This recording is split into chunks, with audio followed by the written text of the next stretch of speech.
Good morning, boys and girls. At least it's morning for me. Um, we're going to start this morning's story with a look at Samuel. Now, we haven't talked about Samuel in a long time in our stories, but we're coming to the end of the book of First Samuel. And at the end of First Samuel, we see that Samuel died, and he was buried in his hometown of Ramah. And all of Israel mourned for Samuel. And I'm sure we haven't experienced this in our lifetime where somebody has passed away who is a leader of our nation. But Samuel was a leader that the people really loved and they respected, and the whole nation mourned for Samuel because Samuel had led them so well and called them to honor God for so many years. So Samuel had passed away. Short time, or maybe even a long time, the Bible doesn't really tell us after that. David was off into hiding. He was hiding among the Philistines. And as he was there, the Philistines gathered together a very large army, and they were about to attack Israel. Saul mustered together the army that he could, but he was very worried. He tried to ask God, how can I deal with this mighty army that's coming against him? And God didn't respond. God didn't acknowledge his prayer. He spoke to prophets, and the prophets couldn't give him answers. You see, God had rejected Saul. God had told Saul he was seeking a man after his own heart, a man who would follow God's word.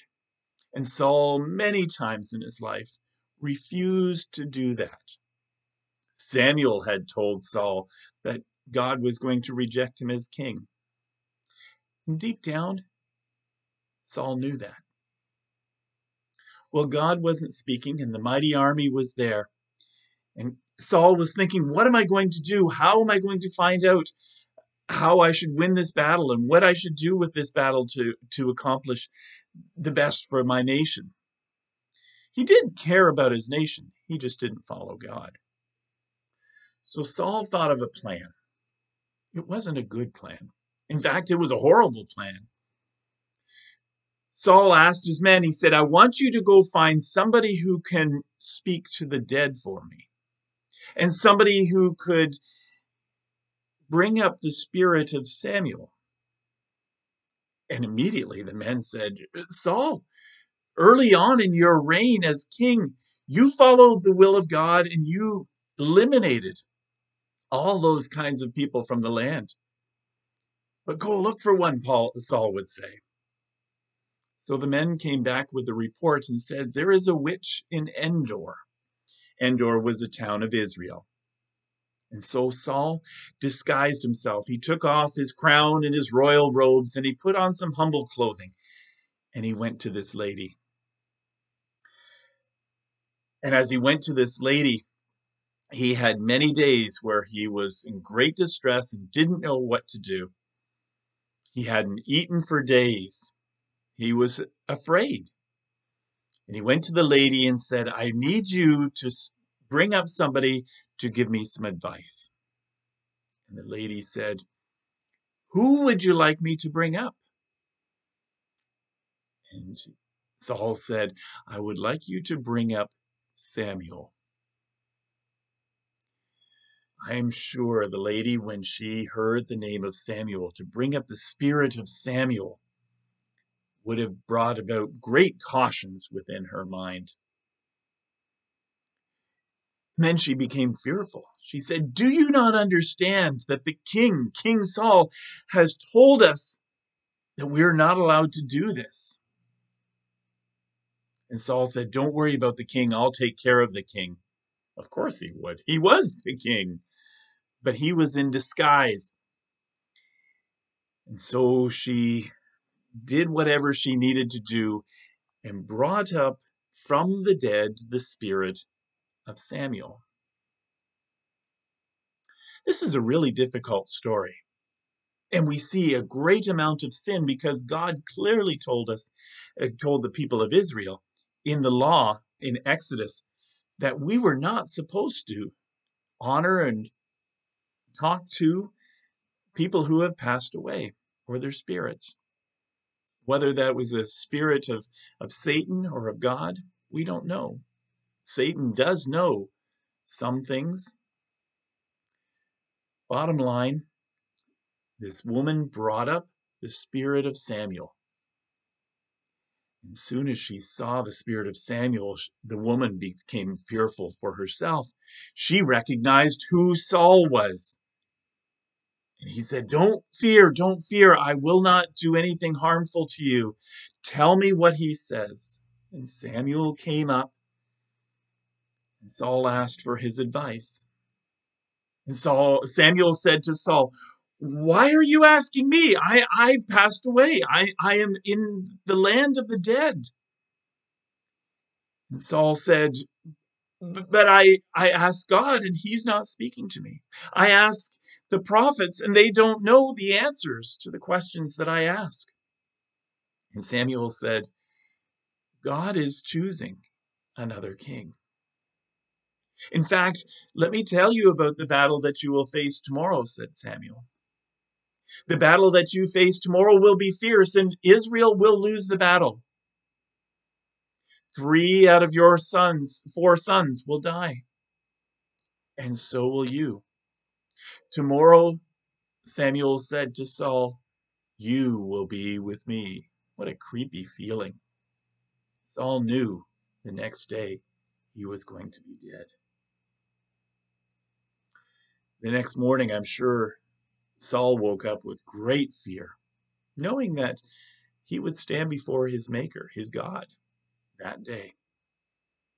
I don't know who he told about that situation, but I do know that when he got the news from Samuel, he was filled with fear, so much so that his men had to help him to get up. He fell at this witch's feet and was just paralyzed with fear. Well, Saul did go into that battle. And exactly as Samuel had warned him, the enemy was strong. The Philistines overcame the Israelites, and many men lost their lives, including 3 of Saul's sons. One of Saul's sons was David's best friend, his loyal friend Jonathan. And ultimately, Saul took one of the arrows that were just flying through the air, and I'm sure you can imagine all the arrows coming down, and one of them hit Saul, but it didn't kill him.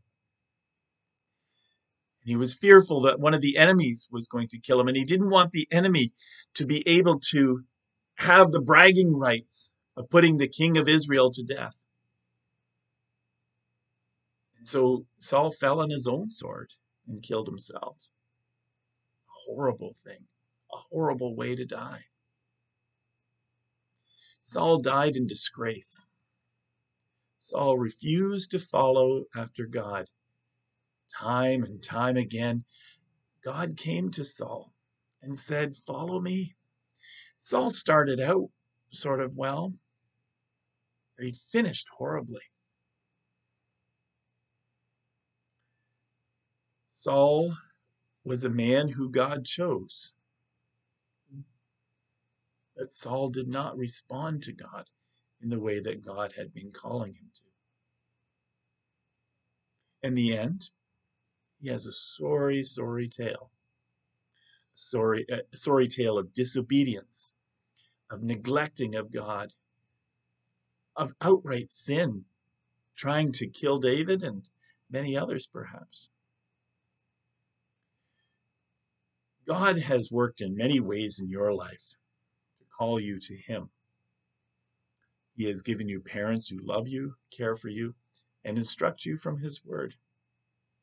Listen to God's calling in your life and respond with faith and obedience. Throughout the scriptures, there are dozens of stories of men and women who have been called by God and they respond with faith and obedience. Faith in the God who has revealed himself to the individual in the story or has revealed himself to you. Obedience to the call of God in their lives as well. God calls you to faith and obedience. Faith in God, that God has his best for you, has a plan for you, and ultimately that plan is to respond in obedience to his call in your life. A response to put your faith in Jesus Christ, God's Son, who came to this world to pay the penalty of sin, the sin of yours, the sin of mine. And Jesus paid for that penalty, so we don't have to. Saul could have looked forward to the coming of the Messiah. Instead, he tried to plan it and do it on his own. His own plan failed.